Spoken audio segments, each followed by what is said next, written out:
বলিউড ইন্ডাস্ট্রিতে ঘটে গেল এক মর্মান্তিক ঘটনা। নিজ বাসা থেকে পচাগলা লাশ উদ্ধার করা হয়েছে ইন্ডাস্ট্রিকে একাধিক হিট সিনেমা উপহার দেয়া পরিচালক এম বেগের। সপ্তাহের শুরুতে ভারতের মুম্বাইয়ের নিজ বাসা থেকে নির্মাতার লাশ উদ্ধার ঘটনায় চাঞ্চল্যের সৃষ্টি হয়েছে। বিষয়টি নিশ্চিত করেছেন পরিচালকের জনসংযোগ কর্মকর্তা হানি জাওয়েরি। জানা গেছে ৭৬ বছর বয়সী এ নির্মাতার মৃত্যুর খবর কয়েকদিন কেউই টেরই পায়নি। এটি হত্যা নাকি অন্য কিছু তা নিয়েও রয়েছে ধোঁয়াশা।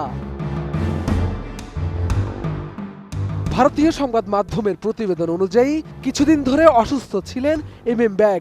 ৪-৫ দিন ধরে বাড়ি থেকে বের না হওয়ায় প্রতিবেশীদের সন্দেহ তৈরি হয়। পরে পুলিশকে খবর দেয়া হয়। পুলিশ এসে দরজা ভেঙে ভেতরে পচাগলা লাশ দেখতে পান। পুলিশ বলছে লাশ উদ্ধার করে ময়নাতদন্তের জন্য গভীর রাতে কুপাই হাসপাতালে নেওয়া হয়। প্রাথমিকভাবে ধারণা করা হচ্ছে বার্ধক্যজনিত অসুস্থতার কারণে মৃত্যু হয়েছে তার। তবে সুরতহাল ও অন্যান্য রিপোর্ট আসলে আরও বিস্তারিত জানা যাবে। নোভা এলইডি টিভি, ঝকঝকে ছবি, নিখুঁত শব্দ, ৫ বছরের ওয়ারেন্টি। নোভা মানে সঠিক মান, নিশ্চিত সেবা। এদিকে নির্মাতা এম বেগের মৃত্যুতে শোকস্তব্ধ পুরো বলিউড ইন্ডাস্ট্রি। দীর্ঘদিনের সহকর্মীকে হারিয়ে অনেকে পূর্ণ স্মৃতি শেয়ার করছেন, কেউ আবার তার মৃত্যুর সঠিক তদন্তের দাবি তুলেছেন।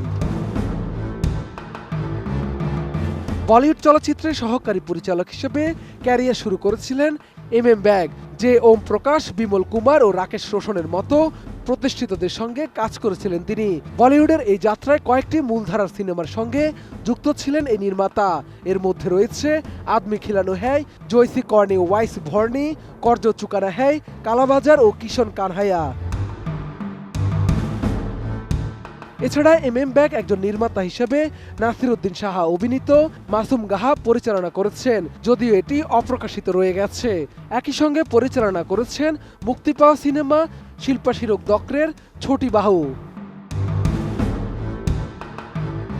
নির্মাতা এম বেগের মেয়ে শাহিন্দা বেগও বলিউড ইন্ডাস্ট্রিতে বেশ পরিচিত। শোবিজ পাড়ায় বেডি গুড্ডু নামে জনপ্রিয় ছিলেন তিনি। শিশু শিল্পী হিসাবে কাজ করে খ্যাতি লাভ করে বাবার হাত ধরে শুরু হয়েছিল তার ক্যারিয়ার। শাহাদাত রিফাত, এটিএন নিউজ, ঢাকা।